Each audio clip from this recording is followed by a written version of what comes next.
पश्चात पुनश्च हामी विस्तृत रूपमा भोलि पनि यसै प्रकारले हामी जानेछौँ। सायंकालीय सत्रको 6 बजेदेखि 9 बजेसम्मका बीचमा हामी पुरुषोत्तम महिनाको महिमा यसैगरी भागवत रूपी अमृत कथाहरू पान गर्दै जानेछौँ। पुरुषोत्तम महिनामा हामी भागवत गर्दछौँ सुन्दछौँ भने श्रद्धेय श्रद्धालु भक्तवृन्द यो मनमा राख्नु हुँदैन कि ओहो अहिले सुन्नुहुन्छ कि हुँदैन।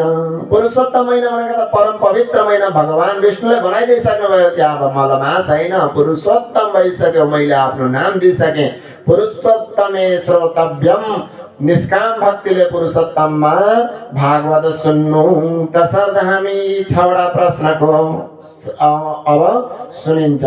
कहाँ कसले सुनेका कथा त भन्दा सर्वप्रथम हेर्नु त वेदव्यासी महाराजले लेखिदिनु भएका कथा प्रसङ्गहरू कसले सुन्नुभयो त नैमिषारण्य नाम गरेको क्षेत्रमा शौनकादि 88,000 ऋषिमुनिहरूले श्रवण गर्नुभयो। यसै गरी 7 दिन 7 रातको दिनमा तक्षक नाम गरेको नागले डसेर मृत्यु हुने श्राप लाग्नुभएका प्रभु हेर्नु त हामी सबै 7 दिनमै जन्मिएका रे, 7 दिनमै जान आएका, 7 दिनमै खेल्ने, 7 दिनमै हुर्किने। त्यस्तै परीक्षित नाम गरेका राजालाई पनि तक्षक नाम गरेको नागले डसेर मृत्यु हुने श्राप लाग्नुभएका परीक्षित अब म्रियमाणस किम कर्तव्यम, म्रियमाण व्यक्तिले गर्नुपर्ने कर्तव्य के हो त भनेर सरस्वती नदीको तटमा गएर बस्नुभएको जल अन्न इत्यादि त्यागेर बस्नुभएका परीक्षित महाराजलाई सुखदेवजी महाराजले सुनाउनु भएका कथा प्रसङ्गहरू हामी यहाँ श्रवण गर्दैछौँ। त्यसमध्ये हेर्नु यस्तो आनन्दको साथमा परीक्षित महाराजले श्रवण गर्नुभयो। परीक्षित भनेको को हो त श्रद्धालु भक्तवृन्द? हामी जो कथा श्रवण गर्न बसेका छौँ हामी परीक्षित हौँ। परीक्षितको माध्यम बनाइदिनु भयो। परीक्षित र सुखदेवजीले सुनाएका, सुतजीले सुनाएर शौनकादिले सुन्नुभएको, वेदव्यासले लेखिदिनु भएका, वैकुण्ठमा भगवान विष्णुले सुनाएर ब्रह्माले सुन्नुभएका इत्यादि कथा प्रसङ्गहरू, ब्रह्माले नारदलाई, नारदले व्यासलाई दिएका कथा प्रसङ्गहरू हामी श्रवण गर्दैछौँ भने जब हामी श्रोता बनेर कथा श्रवण गर्दछौँ त्यो बेलामा हामी जो श्रोताहरू छौँ हामी परीक्षित हौँ। जसले कथा ध्यानपूर्वक सुन्दछ उनी परीक्षित हो। अनि जसले कथा सुनाउँदछन् उनी व्यासको रूपमा मानिन्छ, व्यासी हुन्। अब नैमिषारण्य नाम गरेको क्षेत्रमा व्यासको हुनुहुन्थ्यो त भन्दा सुतजी महाराज हुनुहुन्थ्यो। सरस्वती नदीको तटमा श्रोता परीक्षित भएको बेला व्यासको हुनुहुन्थ्यो त भन्दा सुखदेवजी महाराज हुनुहुन्थ्यो। हेर्नु सुखदेवजी महाराजले पनि भगवानको ध्यान गरेर कथा अगाडि बढाउनुहुन्छ। हेर्नु भगवानको श्रीमद् भागवत महापुराणमा ध्यान बताइएको छ कि धीमहि ध्यान गर्नु पर्दछ। ध्यान गर्यो भने के हुन्छ त भन्दा हाम्रा कार्यहरू सजिलै सफलता प्राप्त हुँदछन्। जसले ध्यान गर्छ त्यसले कार्य सफलता अवश्यमेव गर्दछ। जसले ध्यान गरेन त्यसका कार्य अधुरा रहन सक्दछन्। किन त भन्दाखेरिमा ध्यान नगर्ने व्यक्ति चञ्चल हुन्छ, धेरै चञ्चलता छ घरमा। आफ्ना बाबु नानीहरूलाई हामीलाई नै पनि मनमा चञ्चलता आयो। कहिलेकाहीँ यो संसारमा हामी के हुन्छ त भन्दा तनावमा हुन्छौँ, कुनै कारणले हामीलाई टेन्सन हुन्छ, कार्य बन्दैनन्। त्यो बेलामा हामीले सफलता प्राप्त गर्नु छ सजिलै। जस्तै ग्रह दशाको विचार गर्ने हो भने राहु लागेको बेलामा राहुले मस्तिष्कमा गएर असर गर्दछन्। राहु राम्रो भयो भने बाहुबल यसै बढाइदिन्छन् भनिएको छ कि राहुर बाहुबलम करोतु सततम केतु कुलस्योन्नतिम। केतुले कुलको उन्नति गर्छन्, राहुले बाहुबल बढाउँछन्। तर राम्रा राहु भयो भने शुभ सङ्केत गरे भने त राम्रो कार्य क्षेत्रमा हिम्मत बढाइदेलान्। तर खराब ग्रह युद्धमा परेका राहु पर्यो भनेदेखि नचाहिने कुरामा हिम्मत बढाइदिने अनि तनाव यतिकै बढ्दछ हामीलाई। त्यस्तै सङ्कट शनि लाग्यो, पितृदोष भयो अथवा कुनै पनि हामीले आफ्नै बुद्धिद्वारा पनि यस्तो कहिलेकाहीँ कार्य गर्दछौँ प्रमादवश कि नगर्ने कार्य नबल्ने कुरा गरेर तनाव हुन्छ हामीलाई। अनि तनाव भइसकेपछि के हुन्छ त भन्दा हाम्रा कामहरू सबै बिग्रिएर जाँदछन्। हाम्रा कार्यहरू नबिग्रिउन् भन्नको निमित्त पनि हामीले धीमहि ध्यान गर्नु पर्दछ। कार्य सफलताको लागि, कार्य निर्विघ्न सम्पन्न होस् भन्नको लागि पनि धीमहि ध्यान गर्नु पर्दछ। तसर्थ भागवत रूपी अमृत कथा प्रारम्भ गर्नु पूर्व पनि वेदव्यासी महाराज लेख्नुहुन्छ, धीमहि हे मनुष्य जाति धीमहि ध्यान गर। ध्यान कति गर्नु त? सकिन्छ भने त लामो समय 1 घण्टा ध्यान गर्नु बिहान, 1 घण्टा ध्यान गर्नु बेलुका। परन्तु महाराज यति ठुलो समय हामीसँग छैन। यति लामो समय ध्यान गरियो भने अन्य कार्यमा विघ्न आउँदछ। त्यसो भए कम्तीमा पनि बिहान उठेर 20 मिनेट त ध्यान गर्नै पर्दछ। सके लामो समय ध्यान गरौँ सबैजनाले आफ्नो कार्य सफलताको लागि। नभए समय अनुकूल छोटै चाहियो भने पनि केवल 20 मिनेट बिहान र 20 मिनेट मात्रै बेलुका ध्यान गर्यौँ भने पनि हाम्रो स्मरण शक्ति बढेर जाँदछ। जब स्मरण शक्ति बढ्दछ, यति मात्र होइन, स्मरण शक्ति मात्रै बढ्ने हो र हामीले गरेका कार्य सफलता हुन्छन्। किन त भन्दा एकाग्र हाम्रो मति लाग्दछन्। हाम्रो मन यो चञ्चल छ, हाम्रो बुद्धि चञ्चल छ। अहिले यहाँ छ, अहिले एकछिनमा कहाँ पुग्दछ। यो संसारमा सबैभन्दा धेरै छिट्टो भ्रमण गर्ने वस्तु कुनै छ भने त्यस्तो वाहन कुनै छ, त्यस्तो जहाज कुनै छ सबैभन्दा छिट्टो दौडेर पुग्ने भने आधुनिक साधनहरू, जहाजहरू, एरोप्लेन भन्दा पनि छिटो के कुद्छ त हाम्रो मन दौडेर त्यहाँ जाँदछ। त्यो मनलाई कन्ट्रोल गर्नु पर्यो। त्यति छिटो दौडिने मनलाई हामीले दौडिन दियौँ भने हामीले कार्य सफल गर्न सक्दैनौँ। त्यो कार्यले हामीलाई विघ्न गरिरहन्छन्, कार्यमा विघ्न आउँछन्। तसर्थ पनि यो मन रूपी वाहनलाई हामीले कसरी लगाम लगाउने त भन्दा ध्यान रूपी माध्यमद्वारा लगाउनु पर्दछ। वेदव्यासी महाराजले पनि भगवानलाई ध्यान गर्नुहुन्छ अनि भन्नुहुन्छ, धीमहि ध्यान नगरी हुँदैन। ध्यानपूर्वक कार्य गर्नाले गर्दा आज 18,000 श्लोक पनि धीमहि ध्यानले लेखिदिनु भयो। वेदव्यासीले बताइदिनु भयो, प्रकट गरिदिनु भयो। आज हाम्रा पितृको उद्धारको लागि हामी गर्न पाउँदैछौँ। त्यस कारणले गर्दा हामी सबैले छुटाउनै नहुने कुरा श्रीमद् भागवत महापुराणको पहिलो श्लोकमै बताइदिनु भएको वचन छ, धीमहि। ध्यान त गर्नु प्रभु, कसको ध्यान गर्नु त भन्दाखेरिमा सत्यम परम धीमहि। ध्यान गर्नु, तर कसको गर्नु त भन्दा सत्यको ध्यान गर्नु। सत्यम परम धीमहि, सत्यको ध्यान गर्नु या रामको ध्यान गर्नु, कृष्णको ध्यान गर्नु, शिवको ध्यान गर्नु, हनुमानको ध्यान गर्नु, कुनै शब्द लेखिदिनु भएको छैन वेदव्यासीले। यद्यपि अन्य पुराणहरूमा विभिन्न देवी देवताहरूका ध्यानका कुराहरू बताइदिनु भएको छ। हामीले कसको ध्यान गर्ने त भन्दा आफ्नो इष्टदेवको ध्यान गर्ने।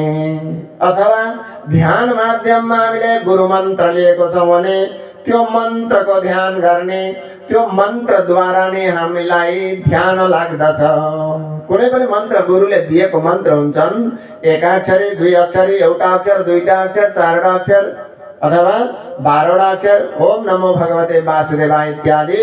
जो गुरु मन्त्र छ त्यो गुरु मन्त्रलाई हामीले आँखा चिम्लिएर आनन्दको साथमा सुखासनमा बसेर, पद्मासनमा बसेर ध्यान गर्नु पर्दछ। त्यो ध्यानद्वारा हामीलाई कार्य सफलता मात्र नभएर शरीर निरोगता, शरीर मध्ये पनि हाम्रो पेटमा, शरीरमा विभिन्न अङ्गहरूमा रोग व्याधिहरू लाग्दछन्।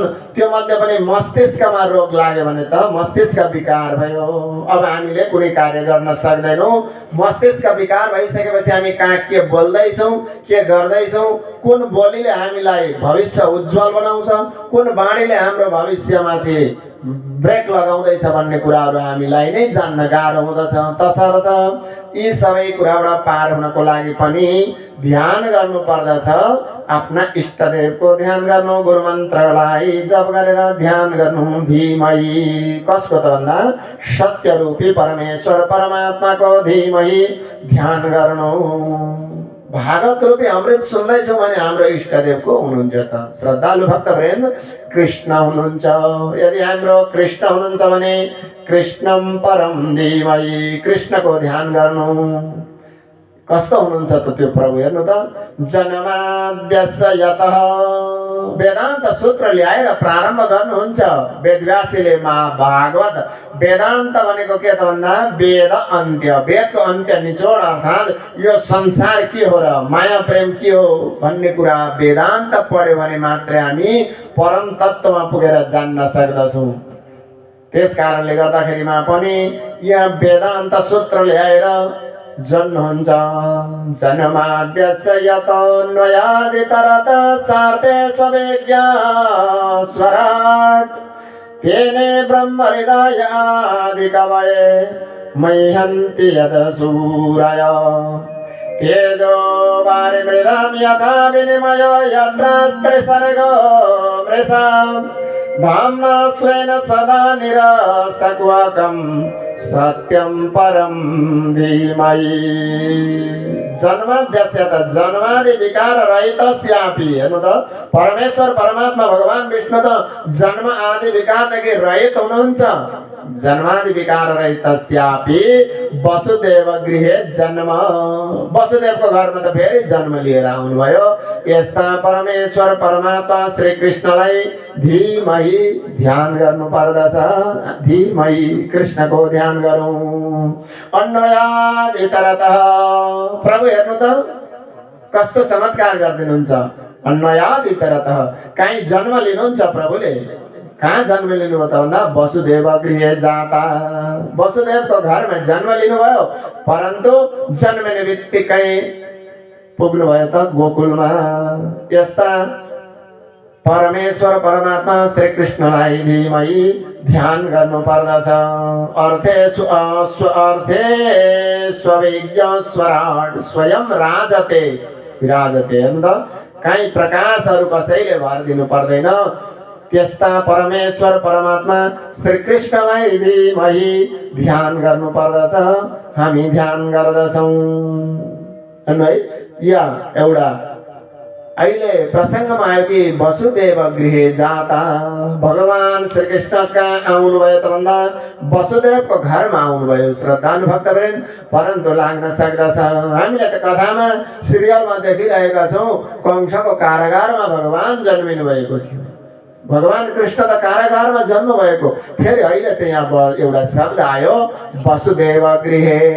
वसुदेवको घर त होइन नि त कारागार हो, जेलखाना हो त्यो त भन्दाखेरिमा वास्तवमा यी इँटा र बालुवा गिटीले बनाएका यी भौतिक साधनाहरूले बनाएका घरलाई घर नभएर शास्त्रमा वेदव्यासी घर त्यो घर हो जुन घरमा गृहिणी छन्। न गृहं गृहमित्याहो गृहिणी गृह उच्यते। घर त त्यो घर हो जुन घरमा गृहिणी छिन्। वसुदेव र देवकी जहाँ साथमा हुनुहुन्छ त्यो नै घर हो। यस कारणले पनि जहाँ हाम्रो आनन्दको साथमा श्रीमान श्रीमतीको साथमा छोराछोरीको साथमा हाम्रो घर गृहस्थी बन्दछ, अर्थात् जहाँ हामी रमाउँदछौँ त्यही हो हाम्रो घर भनेको त। त्यस कारणले गर्दा पनि वसुदेव गृहे जाता नै लेखिदिनुहुन्छ। यस्ता परमेश्वर परमात्माको धीमहि ध्यान गर्नु पर्दछ भनेर वेदव्यास महाराज पनि उनै परमेश्वर श्री कृष्णचन्द्र राधा रानीको ध्यान गरेर श्रीमद् भागवत रूपी कथा अमृतहरू पस्कनु हुँदछ। अगाडि कथा वर्णन गर्दै जानुहुन्छ। कथाको प्रसङ्गमा हामीले अहिले आनन्दको साथमा 6वटा प्रश्नहरू श्रवण गर्यौँ भनेदेखि अब यसका संक्षिप्तमा आज उत्तर श्रवण गर्नेछौँ भने विस्तृत रूपमा हामी अगाडि श्रवण गर्दै गर्दै जानेछौँ। कुन कथा त हेर्नु त नैमिषारण्य क्षेत्रमा सुनिएका कथाहरू सौनकादि ऋषिमुनिहरूले। नैमिषे निमिष क्षेत्रे ऋषय सौनकादय क्षत्रं स्वर्गाय लोकाय सहस्र सममासतः। एक समय नैमिसारण्य नाम गरेको क्षेत्रमा शौनक आदि 88,000 ऋषिमुनिहरू भागवत रूपी कथा अमृत श्रवण गर्न बस्नुभएछ। मनमा लाग्न सक्दछ किन त्यस क्षेत्रलाई नै श्रवणको भूमि बनाउनु भयो। जसरी किन त अहिले ईश्वर कृष्णजी महाराज सबैलाई लौ गया जाउँ भन्दै हुनुहुन्छ भन्दा गयाको त्यस्तो महत्त्व छ जो पितृ तार्नको लागि त्यो ऊर्जा प्राप्त भएको भूमि छन्। त्यसै गरी भागवत रूपी कथा अमृत श्रवण गर्नको लागि नैमिसारण्य क्षेत्र परम पवित्र भएको हुनाले गर्दा र सारा ऋषिमुनिहरू ब्रह्मलोकमा गएर ब्रह्माजीलाई कहाँ गरौँ त भागवत भनेर सोद्धाखेरिमा जो चक्र छोडिदिनु भएको थियो निमि भनेको त्यो चक्र जहाँ गएर अड्कियो त्यही स्थानको नाम नैमिसारण्य रहेर 88,000 ऋषिमुनिहरूले श्रवण गर्नुभयो। त्यो 88,000 ऋषिमुनिहरूले श्रवण गर्नुभएको जो 7 दिन 7 रातको दिन तक्षक नागले दशेर मृत्यु हुने ऋषिपुत्र श्रृंगीको श्राप लाग्नु भएका परीक्षित महाराज जो सरस्वती नदीको तटमा श्रवण गर्नुभयो त्यस्ता कथा अमृत जुन हाम्रा पितृहरूलाई तृप्त गराउनको लागि जुन हाम्रा सन्तानहरूलाई विद्या प्राप्ति गराइदिनको लागि हाम्रा नवग्रह शान्ति गराउनको निमित्त यति मात्रै हो र हामीलाई शरीरमा आरोग्यता होस् हामी निरोगी हौं। शरीर माध्यम खलु धर्म साधनम शरीर माध्यम खलु विद्या आर्जनम शरीर माध्यम खलु अर्थोपार्जनम। हामीलाई अर्थ कमाउनु छ धन कमाउनु छ भने पनि यो निरोगी शरीर चाहियो। विद्या प्राप्ति गर्नु छ भने पनि मस्तिष्क शरीर यो निरोगी चाहियो हामीलाई। त्यसै कारणले गर्दा धनको लागि धर्मको लागि विद्याको लागि सर्वप्रथम त हामीले निरोगी शरीर प्राप्त गर्नु पर्दछ। त्यस कारणले गर्दा निरोगी शरीर हुनको लागि पनि हामी व्रत बसेर अर्थात् पशुपतिनाथबाट निकालिएको यात्रा महाराज समादरणीय ईश्वर कृष्ण महाराजजीको साथमा गयामा गएर 1008 हामीले भागवत लगाउनेछौँ श्रवण गर्नेछौँ सुन्न पाउनेछौँ। श्रद्धालु भक्तवृन्द हामी कोही पनि नछुटौँ। हामी सबै गया भूमिमा गएर हाम्रा पितृहरूको उद्धारको निमित्त संकल्प आजैबाट मानसिक रूपमा संकल्प गरौँ कि महाराजजीको साथमा हामी जाँदैछौँ गयामा जाँदैछौँ। गयामा गएर हामी मात्र होइन पितृलाई पनि तार्दैछौँ। पितृ तरिसकेपछि हाम्रा सबै कार्य सम्पन्न हुँदैछन् भन्ने भावना आजैबाट अहिले नै संकल्प गरेर तुरुन्तै यस टेलिभिजनमा भएको स्क्रिनमा भएको नम्बरमा पर्दामा भएको नम्बरमा हजुरले सम्पर्क गरेर आफ्नो नाम टिपाउन सक्नुहुनेछ। मौका नछुटाउनु होला। सबैजना गयामा गएर आफ्ना पितृको यो फेरि हामी पुनश्च सप्ताह लगाउन गयामा जाउँ भन्ने हो भने त्यहाँ बडा गाह्रो छ कठिन छ।